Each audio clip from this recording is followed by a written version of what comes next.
Bom dia, boa tarde, boa noite. Estamos começando mais um Anônimos, onde a gente entrevista pessoas comuns com histórias incríveis. Não esqueça de deixar seu like, se inscreva no nosso canal, compartilhe esse programa. E meu convidado de hoje é o André Bizerganian, mais conhecido como Biza, formado em publicidade pela ECA USP, formado em Counseling e Terapia Gestalt de Barcelona, terapeuta corporal de movimento Shiatsu pela Escola Shiatsu Contact de Barcelona, estudioso e praticante de Tantra alquímico, especializado em relação de abuso e tratamento do trauma, formado pelo Instituto de Psicoterapia Sensoriomotor dos Estados Unidos e pós-graduado em produção musical pela Escola Superior de Música da Universidade Pompeu Fabra de Barcelona, atuando como DJ em São Paulo e Barcelona. Ufa, caramba, cara, quanta coisa, viu? Boa noite, André. Tudo Boa bem com noite, você? bom dia. Eu fiz de tudo já, mano.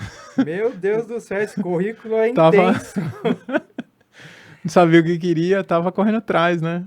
Cara, vamos começar então lá do início, tá? Da sua vida passada. Então, a primeira pergunta, assim, sobre sua vida passada seria: quando nasce o desejo de você fazer publicidade? Cara, na verdade eu não queria fazer publicidade, eu queria ser músico, eu queria fazer cinema, eu queria trabalhar com arte. Mas o Tá. meu pai, ele era bem careta, assim. Meu pai, ele era aqueles tiozão árabe, assim, que só pensa em fazer negócio e em ganhar dinheiro. Essa era a cabeça dele. O principal é ganhar Era dinheiro, ganhar né? dinheiro, tinha que ser sério, ele era reaça pra caralho. Aí ele falava pra mim, não, essas coisas aí, mano, então você sai de casa, você arruma um emprego, você vai embora, aí você estuda o que você quer. Mas se você vai morar na minha casa e eu vou te ajudar a fazer faculdade, você tem que fazer uma faculdade séria. E ele queria que eu fizesse administração de empresas para trabalhar com ele, e aí publicidade foi o meio termo que eu consegui entre uma coisa criativa e uma coisa Já pensou se ele meio exigisse business. medicina ou direito? Aí não ia dar certo. Você tava na roça, hein? Até podia passar, mas não era meu talento. Mas você escolheu a publicidade pelo fato de, como músico, a música é algo que desperta muito a criatividade. Você falou, a publicidade está mais perto do meu lado criativo, eu posso usar o meu lado criativo e por aí vai. É, eu fiz colegial técnico em processamento de dados. Tá. Aí eu tinha ficado um ano trabalhando, dando suporte técnico, fazendo instalação de rede e trabalhando com tecnologia. Aí, quando eu acabei o colegial técnico, eu falei, cara, eu sou ruim disso, não gostei de trabalhar com isso, eu quero fazer uma coisa um pouco mais, que envolvesse um pouco mais pessoas e que fosse um pouco mais, e que eu visse um resultado prático, assim, do meu trabalho. Porque o dar suporte era ficar atendendo ligação e ficar resolvendo problema de gente o dia inteiro. E era um trabalho que não tinha uma coisa para você ver, assim, sabe? Quando eu fui pra publicidade, o meu sonho era, pô, eu quero fazer uns anúncios que vão aparecer na TV, eu quero fazer umas campanhas que vão sair no outdoor, que ainda Isso é o existia, na que todo revista. publicitário sonha, né? E ganhar prêmio, né, publicitário, pelo menos naquela época, nos fins dos anos 90, tinha Aham. muito hype, assim, da publicidade. Washington Oliveto, Nizam Guanais, Sim. tinha esses caras que viraram celebridade na época. E aí foi por isso que eu acabei caindo na publicidade. Era muito novo, né, tinha 18 anos. Na época eu achava legal ser publicitário. E como Era que é um... estudar na USP? Cara, foi legal, assim, eu senti que me deu muita base para outras coisas na minha vida. Foi através da USP que você acha que começou essa sua visão de mundo mais politizada? Um pouco, um pouco. Quando eu tava na USP, o meu pai, ele era um cara super de direita, assim, ele era malufista, ele era bandido bom, é bandido morto. Então, o ambiente na minha casa era esse tipo de discurso. E quando eu entrei na USP, eu tinha uma visão meio de centro-esquerda, assim. Eu gostava do Fernando Henrique, do PSDB naquela época. A minha faculdade ficava em frente ao sindicato da USP. Nossa. Então tinha muita movimentação e tinha muita agitação política de esquerda, de confrontação e de reivindicação, e era perto da Fefeleche, a ECA. E eu comecei a conviver com a galera que era muito mais politizado que eu. E aí eu fui aos pouquinhos começando a ver que essa galera era, vamos dizer assim, mais séria no corre político deles, sabe? Isso foi me inspirando, com certeza. Mas os ideais, assim, desse pessoal, tinha coisa que você nunca tinha ouvido falar? Tinha coisa que você falou, meu, mas eu nunca pensei que fosse dessa maneira? Eu lembro na época, cara, por exemplo, quando eu tava na faculdade, começou a ter a discussão de cota para pessoas racializadas, né? Para pessoas pretas. E eu não entendia direito nessa época, não. Eu achava que era o que muita gente acha hoje, tipo um exagero, que não precisava. Essa coisa que eu pensava, não, tem que dar cota pra gente pobre, não pra pessoa racializada. Depois que eu fui entendendo, que eu fui aprendendo que sim, que existe um processo histórico onde as pessoas racializadas estão muito atrás ali na corrida e elas precisam ser compensadas para que elas possam ter igualdade de oportunidade, elas precisam ter um certo tipo de compensação histórica. E no ramo da publicidade, você acha que existe muito ego? Tem, é muito ego, é só ego. O pessoal só pensa em dinheiro, fama E ninguém se e ajuda, mercado. não tem amizade, Cara, tem as baladas eu trampei também. numa agência que foi muito legal, assim. Quando eu atendi Casas Bahia, a gente tinha uma equipe que a galera era bem gente fina, assim. Mas eu dei muitas... Até por isso que eu fiquei lá muitos anos.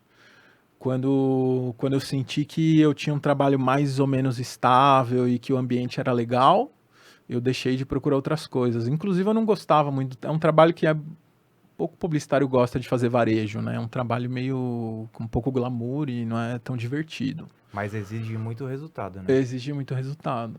E aí eu tinha qualidade de vida. Aí eu falei, eu vou ficar aqui e vou ficar aqui. E aos pouquinhos comecei a cansar e a querer sair da publicidade, mas foi uma época que eu vivi bem, que a minha vida foi legal. E E como é a pressão de ser um diretor de criação?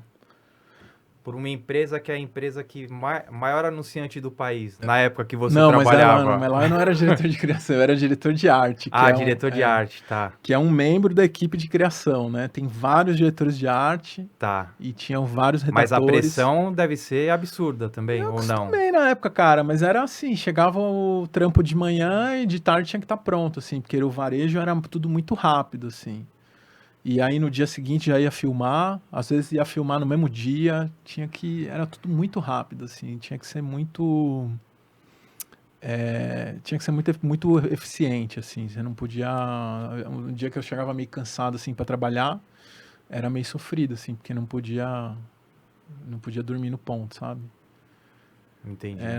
Tinha bastante pressão, mas eu acostumei, assim, a galera se acostuma, né, cara? Hoje em dia todo mundo tá super pressionado, tá super na pressão e as pessoas acabam acostumando. Mas o pessoal de publicidade em si é um pessoal meio fora da casinha, entre aspas?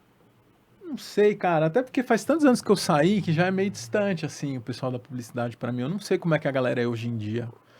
Naquela época era meu ambiente, mas Mas então, já naquela faz uns época, 13, 14 anos. no seu ambiente daquela época, as pessoas eram pessoas normais, entre aspas, ou era mais galera louca, tal, Não, tem de tudo, não. criativa, tá? A galera é bem mais careta Do que o pessoal acha do que o que é. pessoal acha que é.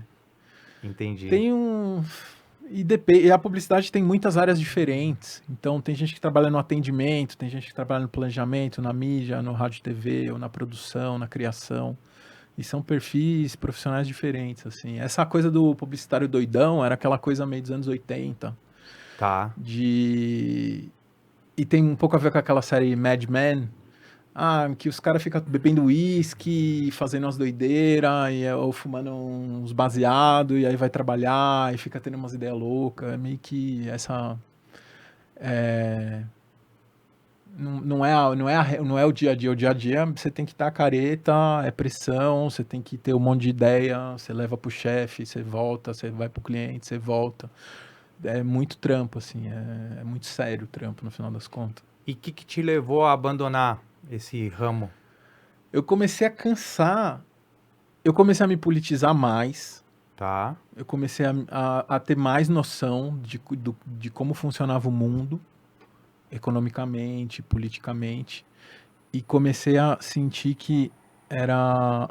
Eu comecei a me sentir vazio dentro daquilo que eu fazia. Quando eu tinha 18 anos, meu objetivo era, sei lá, ganhar prêmio, ganhar reconhecimento, construir uma vida financeira, comprar uma casa, comprar um carro, ter uma vida material. Tá. E depois que eu tinha uma vida material, que eu sobrevivia bem, a questões mais, vamos dizer assim, espirituais começaram a me incomodar mais. Eu me sentia trabalhando no lado negro da força. Eu falava, mano, eu trabalho para as pessoas comprarem coisas que elas não precisam, para elas se endividarem muitas vezes sem precisar, para elas jogarem fora coisas, para comprar coisas novas. Às vezes só por moda ou só por, enfim, para alimentar uma indústria que gira buscando só o lucro.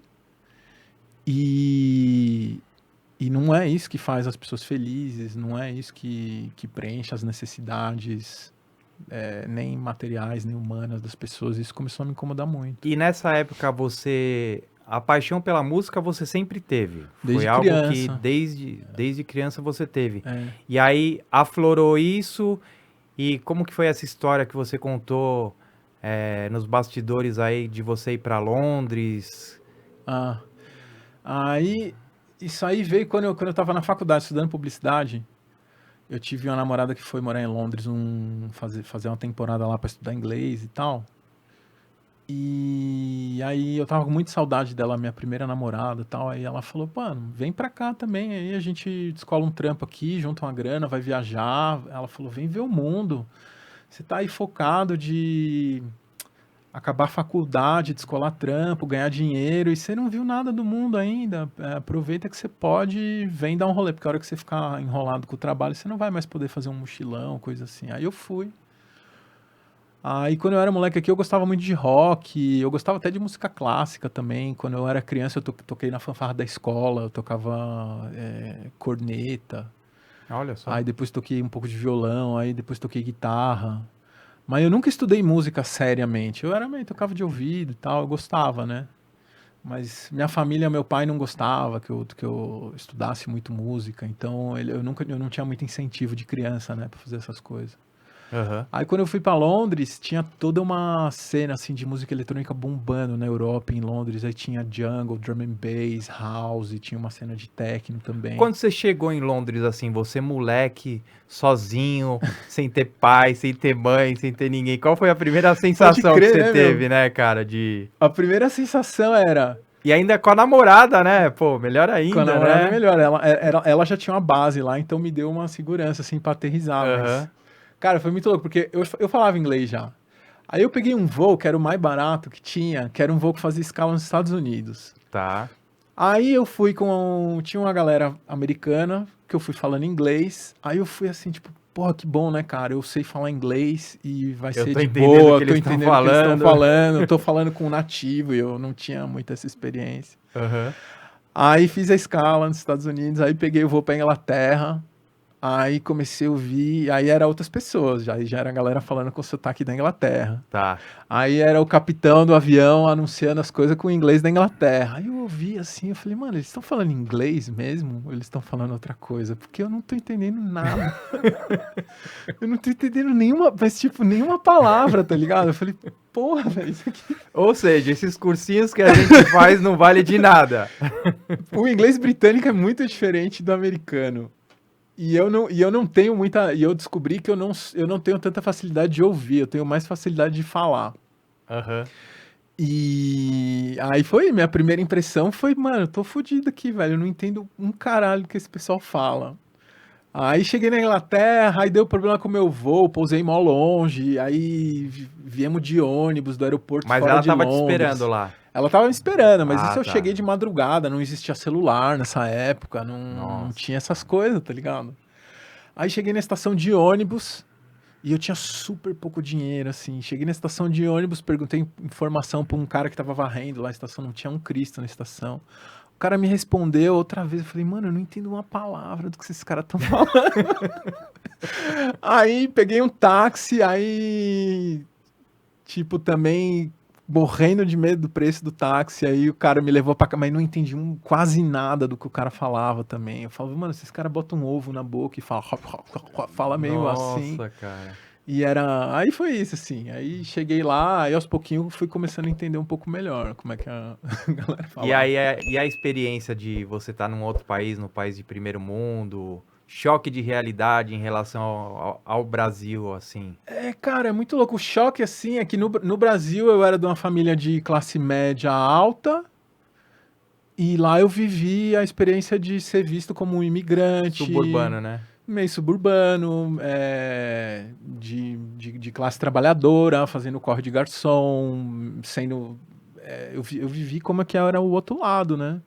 Atendendo os granfinos, e aí não sabendo falar inglês direito, os caras tirando um barato da minha cara, porque às vezes falava alguma coisa errada, ou porque não entendia.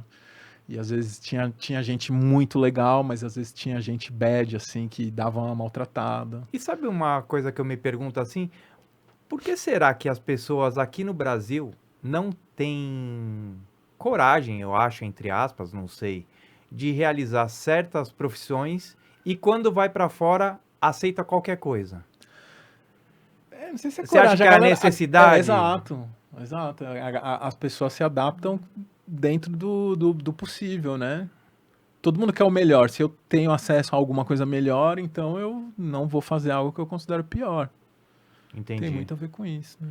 E a questão de virar produtor musical, de fazer o curso de produtor musical.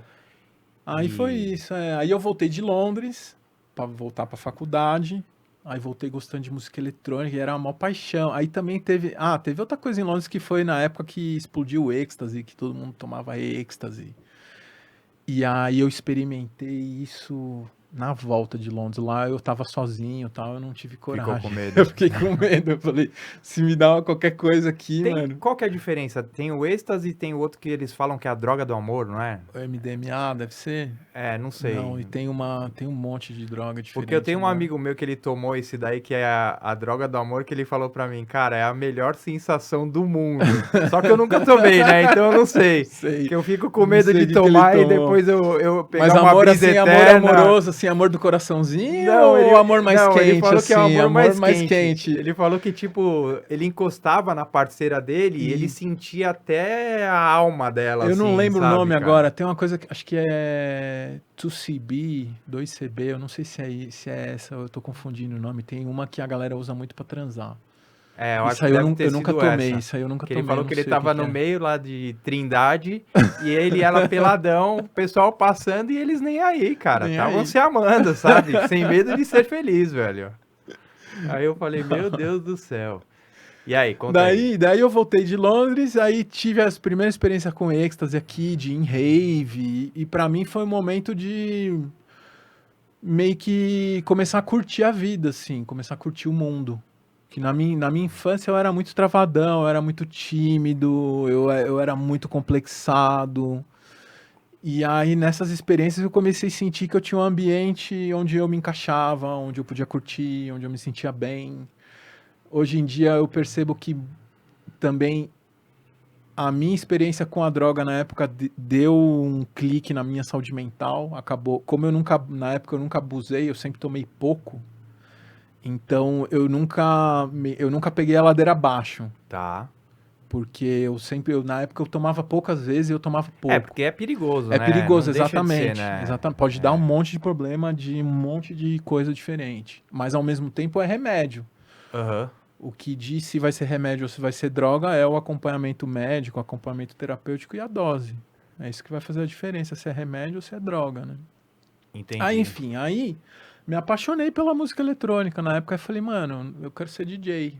Aí eu já comecei a trabalhar na publicidade, aí eu fazia os corre. Aí eu organizava festa, eu tocava na noite, eu organizava evento, às vezes alguém me convidava pra discotecar. Pra ser DJ tem que ter uma sensibilidade?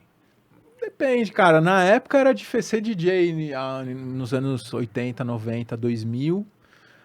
É muito diferente de ser DJ hoje em dia, eu acho.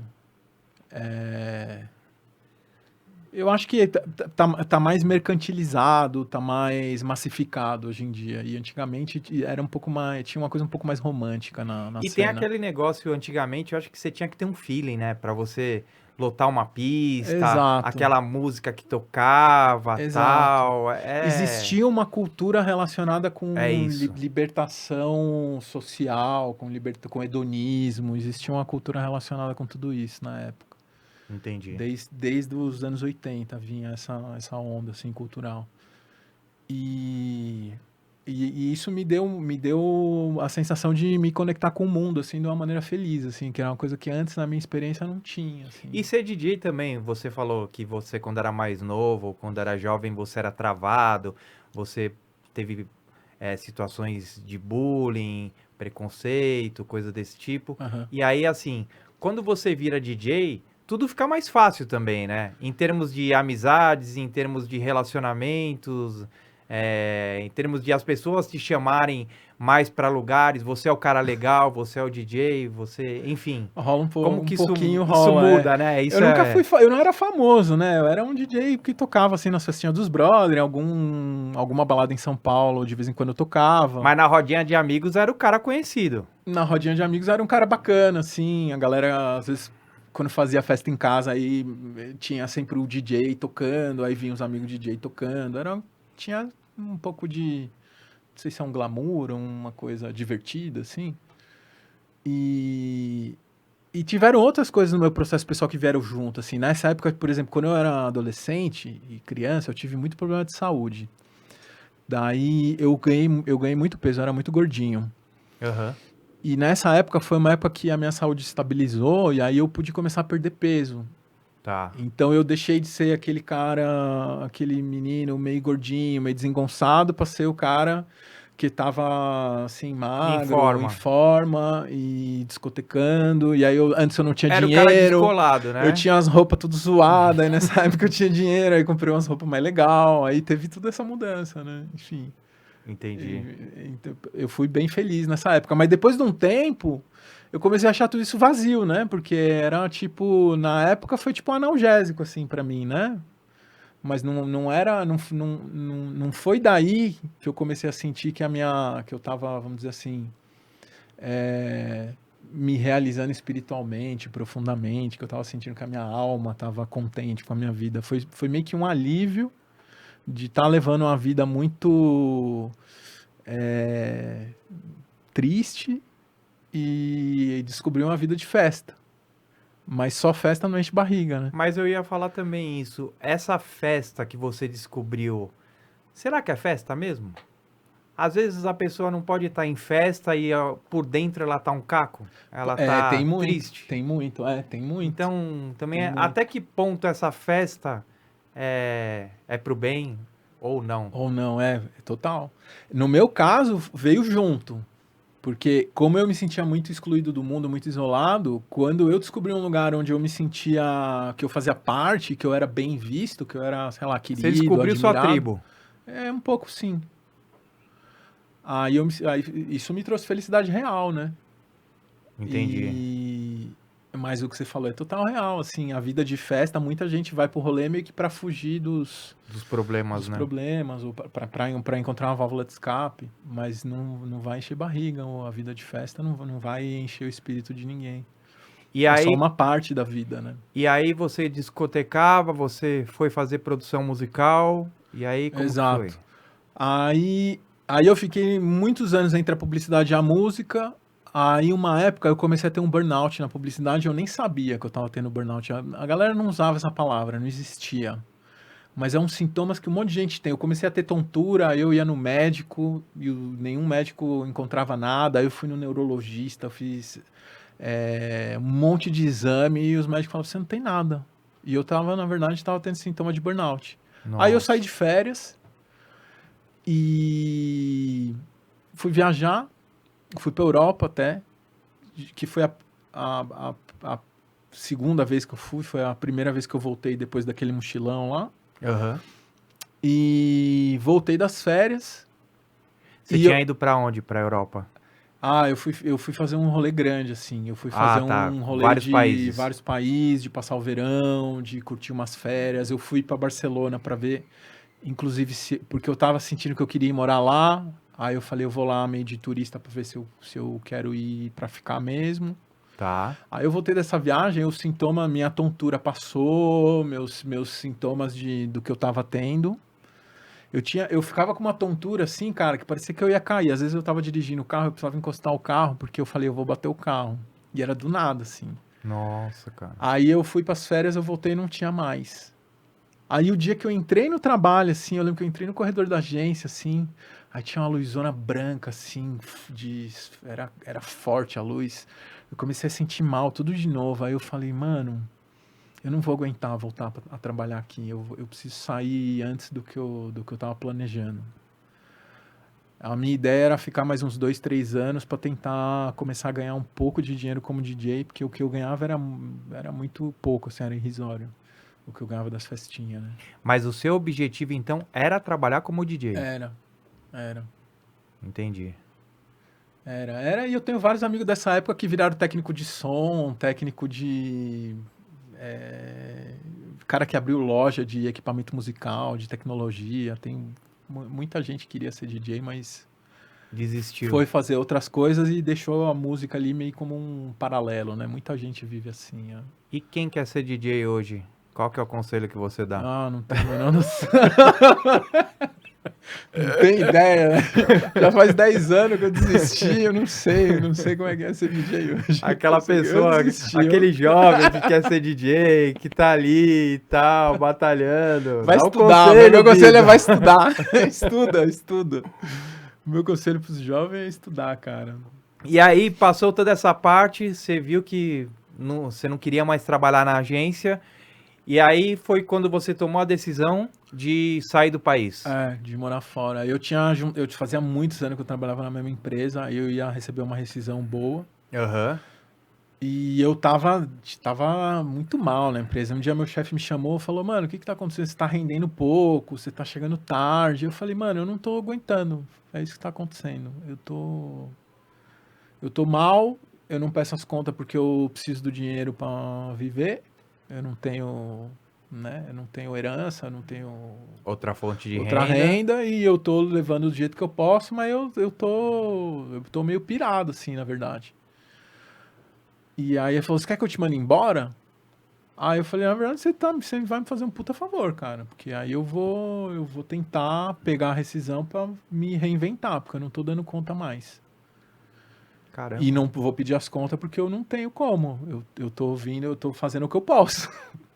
Entendi. Aí ele falou, beleza, então se é bom pra você, então tá bom, já fecha. Pô, chefe legal esse, Ele hein, foi meu? legal pra caralho, esse cara.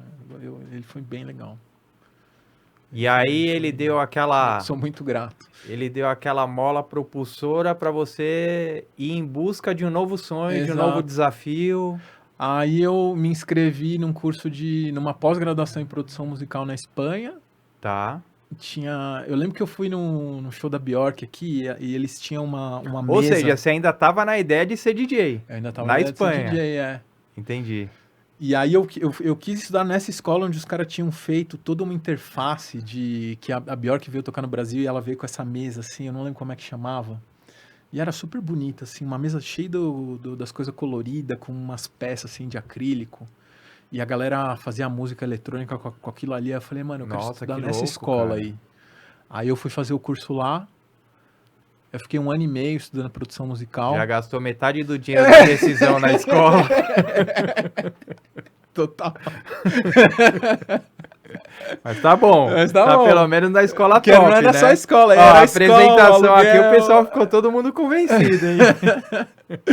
Daí eu comecei a montar estúdio em casa, comecei a gravar uns artistas, aí...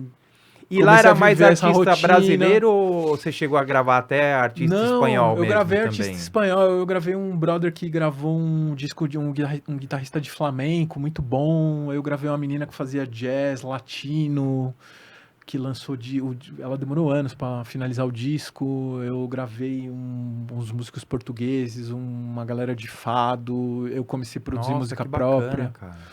Mas eu me sentia cansado, cara. Eu não me sentia feliz, assim. Era um trabalho que me deixava angustiado, assim. Eu tinha que fazer muito esforço para realizar uma coisa que eu achasse com um nível bom, assim. Seu negócio era mais discotecagem.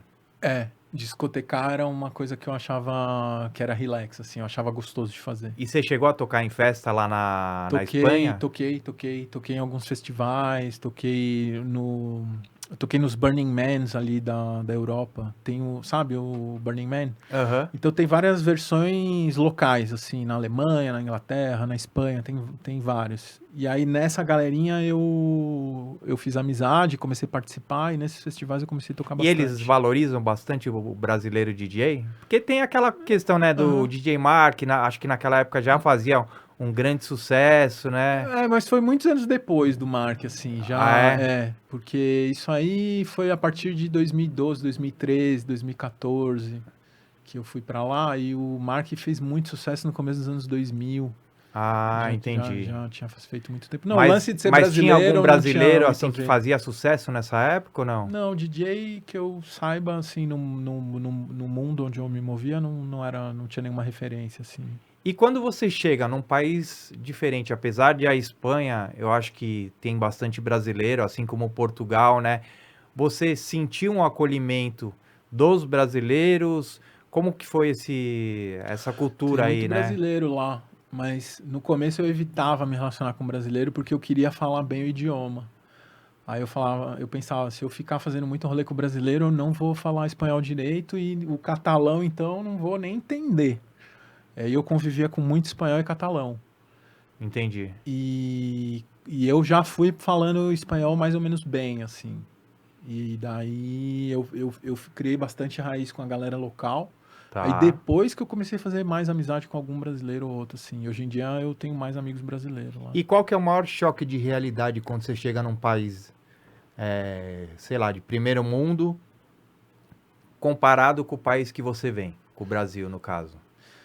O choque de realidade que eu vejo de quem é imigrante, eu acho que não tem tanto a ver com isso de ser um país mais desenvolvido, um país menos desenvolvido. O cidadão médio é médio em qualquer lugar. Exato, exato.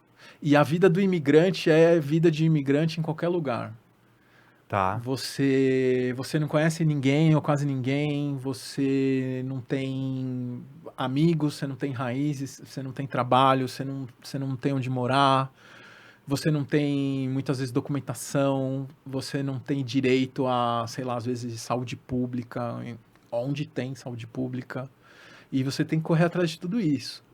E é muito cansativo. A galera que imigra não tem noção da quantidade de esforço que a pessoa precisa fazer para se estabelecer num país diferente. Mas na imigração, num país diferente, você não consegue ter uma escalada social em termos que eu digo de conforto, por exemplo, o sonho aqui do brasileiro é o quê? É ter um carro bom, uma casa boa e um dinheiro para tomar cervejinha no final de semana.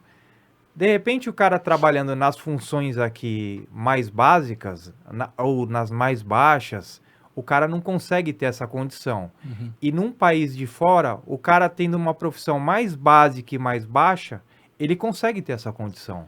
Tem essa questão de, eu vou ascender socialmente estando em outro país, coisa que no meu país eu não consigo exercer essa profissão e ascender socialmente. Hoje em dia não tem muito isso, não. O mundo está muito. A globalização e a realidade mundial nos últimos, vamos dizer, 10, 20 anos fez com que a realidade dos países, vamos dizer, do nível do Brasil para cima, para os mais ricos, ficasse muito parecida. Ah, é? Então, tem muito brasileiro agora que está indo para Portugal e está acabando em situação de rua, está com o trabalho super precarizado, não consegue chegar no fim do mês, não consegue pagar as contas, é visto com preconceito, é tratado mal, tem muito pouca mobilidade social e é uma coisa do mundo inteiro hoje em dia. Esse sonho de ascender socialmente, antigamente, vamos dizer, até os anos 70, 80, era um pouco mais factível. Mas hoje em dia a distância de classes cresceu muito.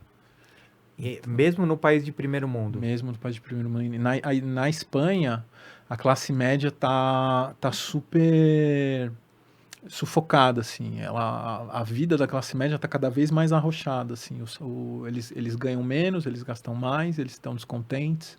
E na Europa, assim, em geral, você acha que o cidadão médio, cidadão comum, ele é mais politizado ou, em termos de política, é a mesma coisa que Mesma aqui? coisa que aqui, cara. É até pior, dependendo. Dependendo é até pior. A que você deve Tem um isso, movimento André? político no Brasil hoje em dia de comunicadores de internet, de educadores sociais, que é único, assim, que é de uma qualidade muito, muito boa, muito alta. E lá na Espanha, por exemplo, tem pouco, tem bem menos, assim.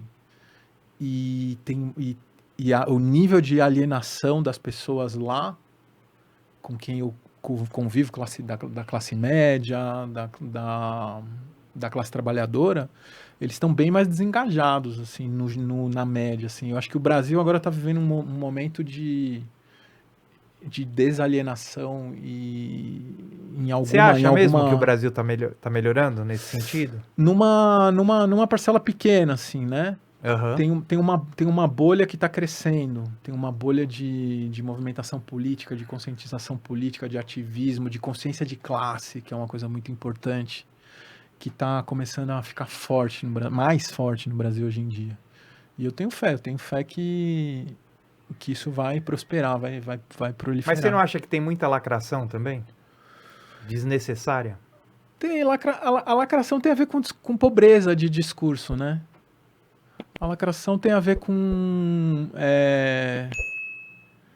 tem a ver com pobreza, assim, se eu não tenho muita ideia para trocar, então eu vou só Ser lacrar, superficial, superficialmente eu lacro aqui na forma, mas eu não estou lacrando no conteúdo, Entendi. porque quem ganha uma discussão é quem tem conteúdo Sim, sim. profundo, né, para conversar, para esclarecer, para enfim, para colocar na A mesa. própria palavra política vem de polis, né? É, Então, se a gente pegar o de significado do exato, polis, exato, é justamente de isso. vários, né?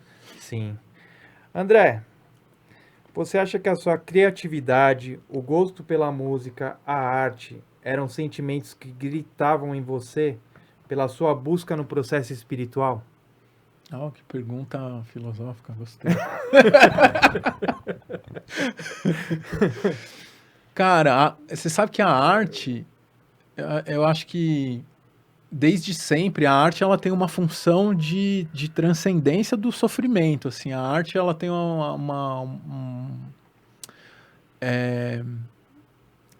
enfim, a arte é uma coisa muito complexa para falar a respeito, mas com propriedade.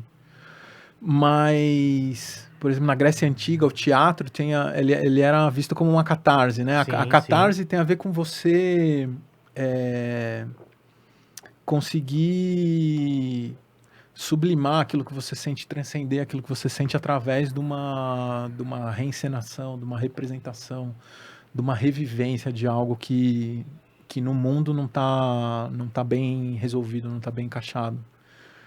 E a minha busca por criatividade e por arte sempre tinha a ver com encontrar algum sentido para o sofrimento, assim, encontrar algum sentido para a vida, para que a vida fizesse mais sentido, que a vida não fosse só é, ver injustiça, ver pobreza, sofrer bullying, sentir maior exclusão do mundo, ter dificuldade social, dificuldade relacional.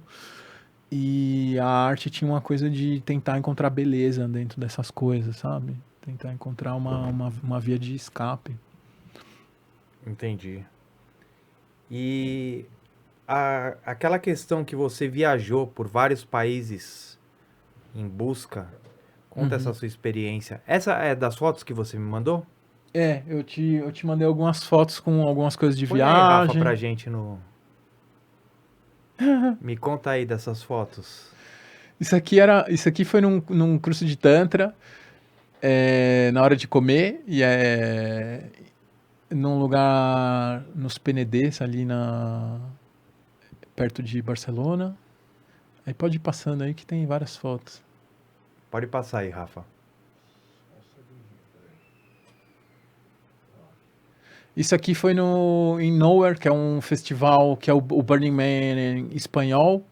Poxa, que legal, cara. E isso era a foto da gente. Eu não lembro se a gente estava começando a montar ou estava desmontando o nosso acampamento. Então, essa era uma galera do coletivo de positividade sexual e a gente montava o acampamento lá para fazer. A gente ficava dando workshop o festival inteiro. Eram 5 dias de festivais, uns 5 dias de Nossa. festival. E a gente ficava o dia inteiro dando workshop relacionado com corpo, sexualidade, criatividade, enfim, tudo que era tipo de coisa. Que legal, cara. Isso E era aí? um workshop de Tantra, uma das formações que eu fiz.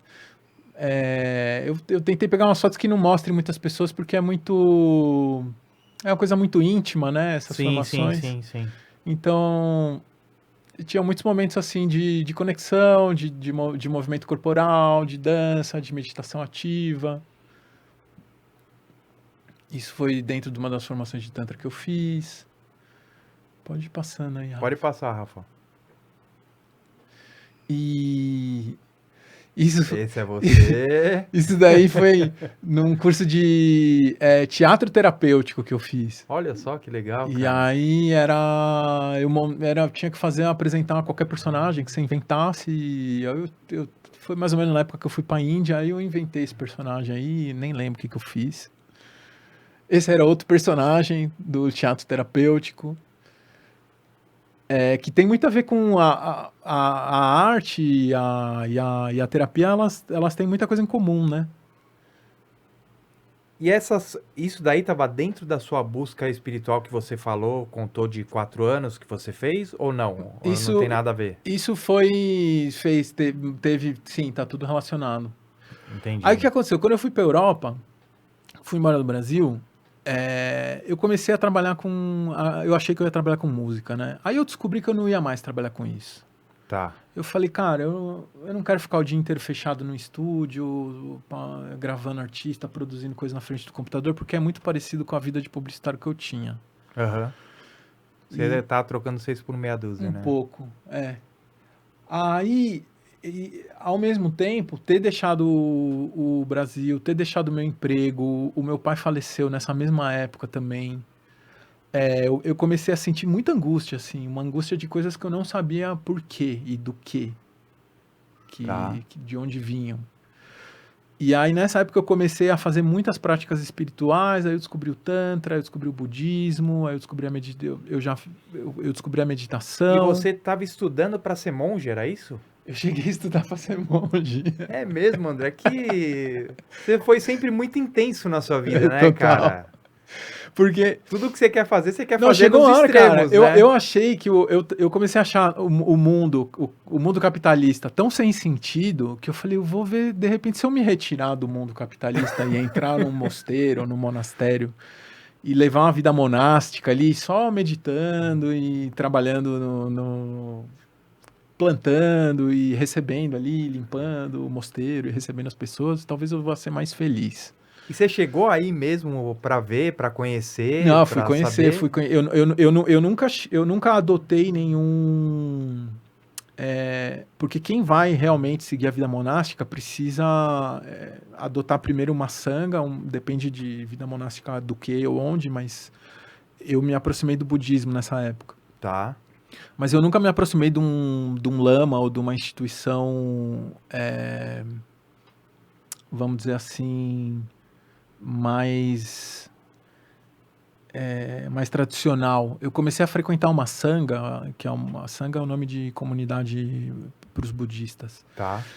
que tinha origem na Inglaterra e os ordenados eles não eram monges, eles eram ordenados laicos. Então tinha o monge que fundou a ordem Tá. e as pessoas se ordenavam e elas meio que iam passando os ensinamentos do budismo dentro da sanga, mas eles não funcionavam com o conceito de monges. Eles eram, vamos dizer assim, membros da ordem, membros ordenados.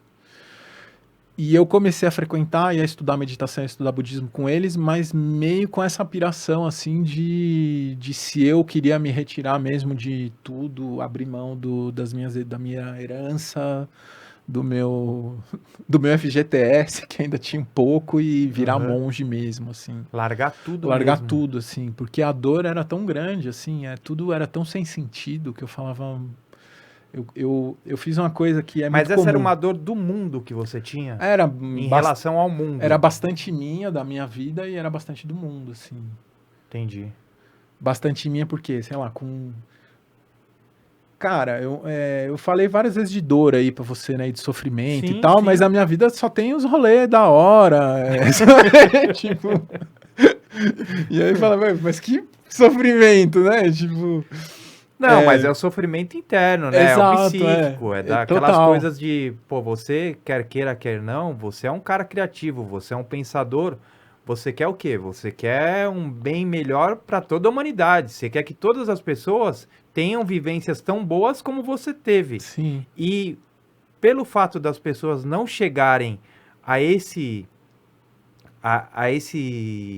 sei lá, esse patamar que você chegou, isso te frustrava e te Também, isso deixava, também, né? isso também. Eu acho Também, mas não que só. tem Mas a ver tem isso. muito a ver com a minha. Eu lembro, assim, com 4, 5 aninhos, foi quando eu comecei a sofrer bullying. E eu fiquei vários anos que eu sofria bullying e minha mãe me mudava de escola. Eu sofria bullying e minha mãe me mudava de escola. Isso, o sofrer bullying marca muito. Ah, com certeza, ainda mais na Deixa cidade, muito. né? Não importa o privilégio que a pessoa tenha na classe social, não importa.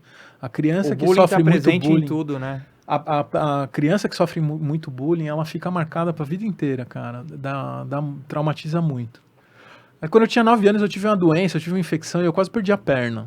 Nossa, Eu cara. fiquei 5 anos quase sem andar. Eu fiz 6 cirurgias. Mas eu fiz. Não, 2, 4. Na perna esquerda eu fiz 6 cirurgias.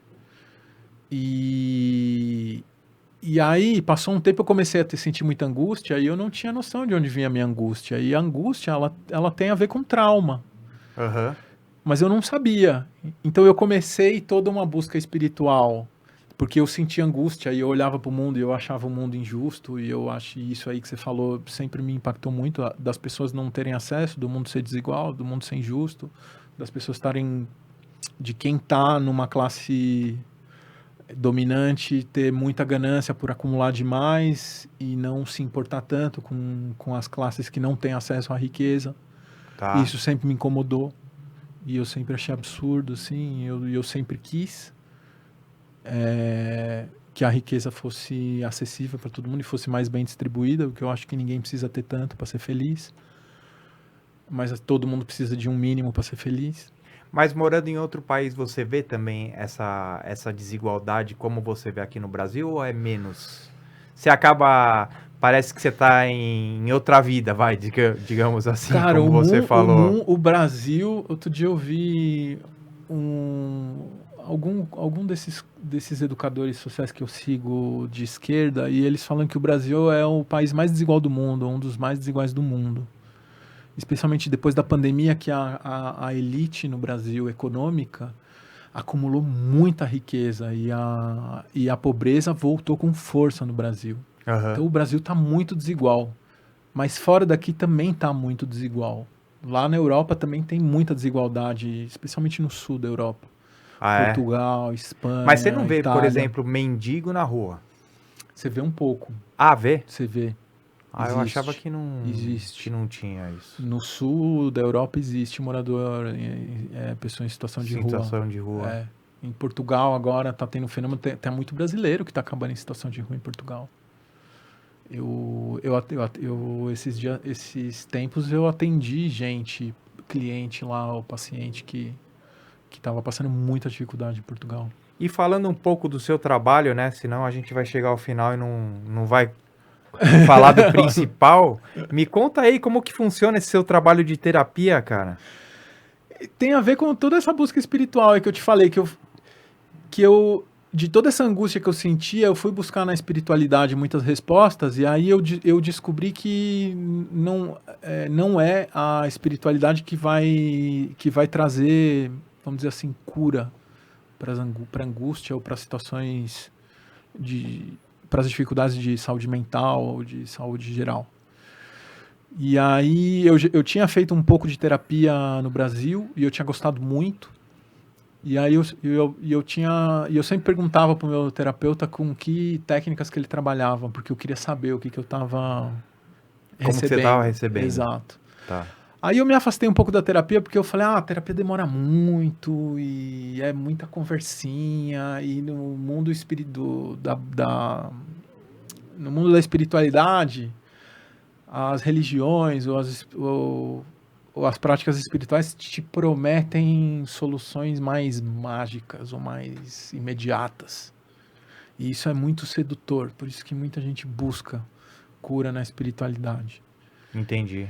Mas a espiritualidade não é terapia e eu só comecei a sentir melhora na minha saúde mental quando eu voltei a fazer terapia. E no meio desse rolê de busca espiritual, eu tive umas crises muito pesadas, assim. Eu quase morri umas 2 vezes. Eu Mas tinha do umas quê? rotinas de meditação, que eu lembro que eu te contei, eu ficava 4 horas fazendo prática meditativa todo santo dia. Eu acordava, aí eu ia... Às vezes eu fazia em casa, mas tinha uma época que eu pegava a bicicleta, eu ia pra praia às 5:30 da manhã. Nossa, cara. Aí eu fazia uma sessão de Qigong, que é uma técnica chinesa de uma mistura de exercício corporal com exercício energético. Eu fazia uns 45 minutos de Qigong, depois eu fazia uma sessão de yoga, depois eu sentava e eu ficava 1 hora meditando. Aí eu voltava e começava o dia. Nisso eu já tinha feito umas 2h30, 3 horas de prática. Aí no fim do dia eu sentava de novo e ficava 1 hora meditando. E eu fazia isso todo dia, todo dia. Mas você sente muito melhor. Você sente bem, só que você começa a despertar aspectos da tua psique e você começa a manifestar coisas no teu corpo e na tua realidade que é muito difícil encontrar alguém que te guie, alguém que te oriente e te diga o que está acontecendo, como lidar. Você começa a viver fenômenos, não sei se todo mundo, mas no meu caso aconteceu e é muito comum, muita gente experimenta, fenômenos psíquicos fora do comum. Tá. E daí, como é que você lida com... Aí quando você mistura isso com um problema de saúde mental, aí é um caldeirão. É um caldeirão ali, é Aí uma a bomba tendência relógio é ali. ir pro psiquiatra. Não tem jeito. Exatamente. Aí você pode ter muita gente acaba tendo crises Aham. fortes relacionadas com práticas espirituais, porque a prática espiritual ela tá feita para você fazer uma abertura na tua consciência, para você colocar mais consciência dentro do teu sistema, do teu corpo, da tua psique. É tipo um ayahuasca potencializado. Não potencializado, mas é tipo uma ayahuasca sem tomar ayahuasca. Entendi. Eu tomei 2 vezes, cara, é punk o negócio. É intenso, né? É intenso. Inclusive a ayahuasca, que é uma coisa que é razoavelmente segura e é bastante... Quando você tem pessoas seguras que fazem a ayahuasca, né? Aí, tem muita gente que tem problema sério depois de tomar ayahuasca. Com certeza, cara. Eu não posso tem tomar gente mais. que tem. Exato. É Olha aí, ó. complicado. Tá vendo? Não posso. Tem bastante gente que tem problema com psicodélicos em dose que se chama heróica. Sim. E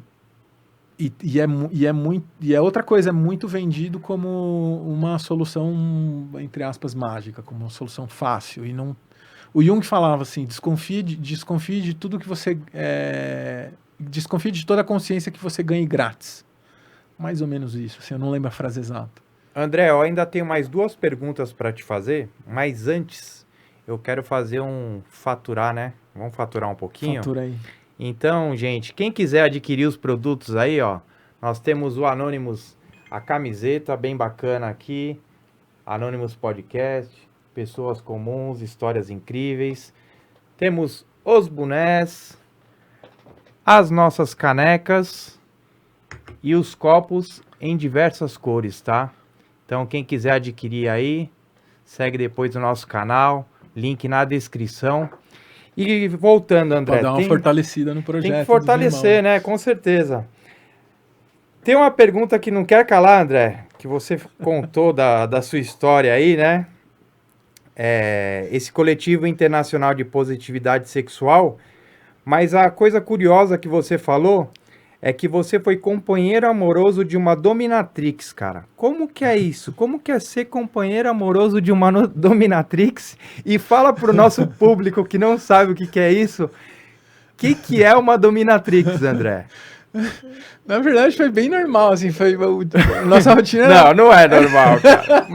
Uma dominatrix não a é rotina, normal. assim, nossa rotina era bem caretinha, assim, no dia a dia, mas de vez em quando fazia algumas coisas diferentes. Mas o que a dominatrix faz? Fala pra mim. Foi muito louco o dia que ela me contou, assim, a gente se conheceu no Tinder, aí a gente começou a sair, começou a se ver, aí começou a se gostar, foi passando um tempo, aí um dia, assim, a gente tava se vendo bastante, aí ela veio falar comigo toda preocupada, assim, ela falou, mano, então, tipo, tem uma coisa que eu preciso te falar, porque eu sinto que a gente tá se envolvendo e eu tô insegura de te contar. Aí eu pensei, falei, mano, será que ela é garota de programa? Ou eu tava sentindo e... que ela tá com medo de me contar, né? E eu pensando, mas tudo bem, né? Na verdade, Tá tudo eu já era certo, muito né? mente aberta nessa fase. Ela, não, porque eu trabalho fazendo sessões de dominação profissional. Ela usou esse termo, assim, mais técnico. Aí eu, legal, tipo, você pode me explicar? Eu não sei o que Você vai fazer que é comigo? isso, é? Aí ela começou a me explicar que isso existe dentro do BDSM. O BDSM é um sistema de Tem uma sigla, práticas. né? Essa BDSM, né? É, as duas letras do meio, elas respondem por duas palavras cada uma. Então, são Tá. 6 práticas dentro das 4 letras. Então, é bondage, disciplina, dominação, submissão e sadomasoquismo. Entendi. Então, isso aí é o BDSM. Tá. Aí ela falou, eu sou dominatrix profissional. Aí eu falei, o que você faz? Tem cara que é masoquista, tem cara que é submisso, eles gostam de ser dominado, eles me pagam dinheiro. Eu piso no cara, eu Eu bato piso no no cara, eu bato no eu cara, cuspo no eu cara. cuspo no cara, eu jogo a bolinha, mando ele pegar a bolinha, eu boto água no negocinho de cachorro pra ele beber. Eu me divirto, Ela né? falou isso, assim, eu falei, divertido, né? Ela falou, ai, não, cara, acho E que aí tô ela de trouxe saco uma cheio. coleira de presente pra você ou não? Eu fui em algum rolê de coleira, mas de tirar onda, assim, de festa fantasia. Ah, entendi. Aí foi isso, assim, Aí eu perguntei, a pergunta que todo mundo faz, né? Não, mas os caras pagam, mas os caras transam com você, né? Ela falou, não, você tá louco que eu vou transar com os caras? Não, eu sou dominatrix, É só isso, não né? trabalho com sexo, é outra coisa. Aí eu falei, caramba, e os caras pagam pra você? Ela falou, os caras pagam mais caro ainda, porque a dominação dominatrix, né? ela falou, eu precisei estudar pra fazer isso, tem todo um jogo psicológico, um teatro, Caramba. que, enfim... Tudo Aí eu sempre dentro descobri... das suas psique, hein, cara? Exatamente. O universo, ele colabora pra que sempre tenha alguma coisa envolvida. Envolvendo, sei lá, O lado o jogo, a psíquico, né? criatividade, o É. jogo de interação, de sedução. Aí foi isso, assim. Aí que eu conheci essa galera dessa comunidade. Tá. Sexo de positividade sexual. É que em inglês fala sex positive. E deixando é mais bem fácil. claro, né? Não é porque o nome é sexo positivo que as pessoas vão lá e fazem um bacanal. Não tem nada a ver com isso, né, cara? Não e sim.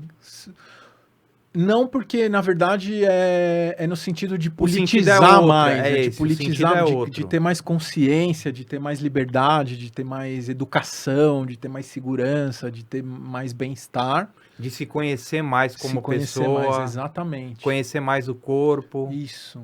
Entendi. E você trabalhar e educar as pessoas a como interagir com respeito, com segurança, com consenso, com cuidado.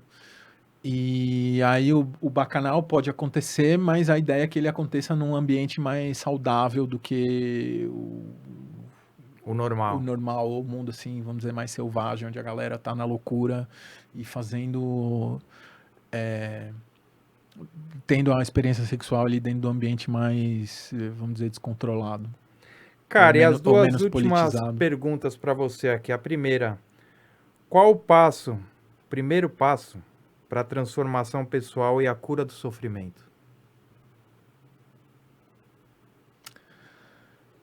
Cara, hoje em dia eu sou Eu sou muito fã de terapia, assim. Eu não sei se qual é o primeiro passo. O primeiro passo é a pessoa saber que existem maneiras para você melhorar a tua saúde,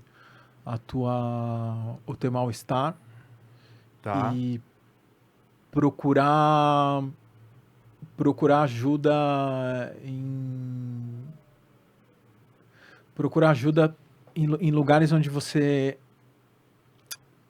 é difícil dizer assim, porque tem muita gente que faz mercado e como o capitalismo é um sistema muito degenerado, onde a ideia central do capitalismo é o lucro e tudo funciona para construir lucro, isso também contamina os serviços de saúde mental, a psicologia, a clínica, tudo. É muito contaminado pela lógica de gerar lucro, né? Aham. Então, encontrar algum lugar que ofereça ajuda, mas que não esteja, onde o lucro não seja O o principal, né? principal, onde tenham pessoas com. Mas existe esse lugar? Ou é Ah, mais existe. um sonho? Não, existe. Existe gente que trabalha pela Mais vocação. voltado para isso. A partir da vocação, as pessoas precisam de dinheiro para sobreviver, óbvio, mas que trabalham primeiro pela vocação e depois pelo dinheiro, quando, enfim, quando podem, quando é possível, porque isso também é uma questão de acesso e de privilégio. E, e eu sou muito fã de terapia, assim, é uma pena que a terapia ela é pouco acessível, né? A terapia Sim, individual, sim, sim. ela é pouco acessível, assim. Então, hoje em dia tá na moda de falar, todo mundo precisa de terapia, todo mundo devia fazer terapia. Quem pode pagar É terapia? verdade. Então, eu tô o tempo inteiro pensando de como montar alguma coisa de terapia comunitária, de terapia de grupo. É uma coisa que eu tô agora tentando colocar mais energia para que a terapia seja mais acessível para mais pessoas. Mas você quer montar aqui no Brasil ou lá? Por exemplo, cara, essa semana eu paguei um pedreiro lá do bairro, lá uma casinha que eu tô morando lá na periferia, perto de Guarulhos. Tá. E tinha umas coisas lá que precisava arrumar. E aí toda hora o cara faltava, aí o cara vinha, aí o cara fazia, não fazia, demorou. Aí o cara queria receber dinheiro, porque eu ia pagando conforme ele ia fazendo. Aí às vezes ele queria receber mais, aí ele me botava umas mensagens bebaço, assim, e falando umas coisas meio nada a ver. Aí Nossa, ele cara. vinha, aí eu ficava trocando ideia com ele. Eu falava, mano, mas olha o que você tá fazendo, cara. Eu tô te contratando, você queima teu filme comigo, como é que eu vou te passar mais trabalho? Como é que eu vou te recomendar alguém, né? Que tá rolando aí, né? Eu ficava meio que... Porque a galera, vamos dizer assim, normal, já dá uma bronca no cara, já fala, esse cara Não é um quer saber, né? bêbado, esse Procura cara não é outro, né? sério, tal, não quero saber. O pessoal lá do bairro mesmo falou, mano, como é que você contrata esse cara, mano? Esse cara, ele é todo errado. Eu falei, não, mano, eu conversei com o cara. Aí o cara se abriu comigo, ele falou, mano, eu acho que eu tô com depressão, minha mulher tem um diagnóstico de saúde mental também, e tem dia que eu não consigo levantar para vir trabalhar, e quando eu não tô dando conta, eu tomo umas cachaças para melhorar meu mal-estar, e ele falou, e é isso, eu vou abrir o jogo com você. Eu falei, mano, eu entendo você. Tipo, claro que eu não, se você não vier fazer o trampo, eu não posso ficar te pagando, mas eu entendo você. Eu falei pra ele, vai atrás do postinho, vê se você consegue passar no psiquiatra, vai atrás de tratamento dentro do que é possível. Sim. Porque isso não é frescura, isso não é vagabundagem, isso é problema de saúde mental. E é problema de saúde pública, entendeu? E aí, é nesse sentido, assim, que eu vendo esse cara, eu falei, pô, tá vendo? Eu podia abrir um grupinho aqui no bairro para atender as pessoas que estão aqui nesse tipo de situação e poder acessar algum tipo de terapia em grupo. Tem um coletivo que chama Soberana, de uns comunicadores comunistas, socialistas, que eles têm um grupo. Ai, como é que chama? Ai, cara, eu esqueci o nome agora. Eles têm um. Chama Sameca. Eles abriram um serviço de atenção na área de saúde mental, onde psicoterapeutas oferecem Trabalho. trabalho para pessoas que podem pagar, não podem pagar, ou podem pagar pouco e oferecem acesso. Tem alguns grupos de psicanálise que fazem atendimento gratuito ou a preço popular. Poxa, que Tem gente bacana. que tem que ir atrás. Tem É que ir isso aí, atrás. gente. Hoje a gente conversou com o André Biza. Eu quero agradecer muito a sua participação. Você quer deixar algum recado? Quer deixar um Instagram? Fica à vontade, André. Ah, beleza. Eu tenho a minha página, que é www.anima, com H no final.org. Ok, E eu tenho meu Instagram, que é @anima, com H no final.biza. certo. E é isso aí. Quem quiser, quem tiver precisando de algum tipo de assessoria, com alguma Quem crise quiser existencial, terapia, esse é o cara, é o terapeuta que eu venham aí, recomendo, viu? mandem mensagem pra gente trocar uma ideia, ver se dá pra ajudar. É isso aí. André, muito obrigado pela sua participação. E a gente vai encerrando mais um Anônimos. Curtam a nossa página, compartilhem, deixem o seu like. E é isso aí, gente. Até a próxima.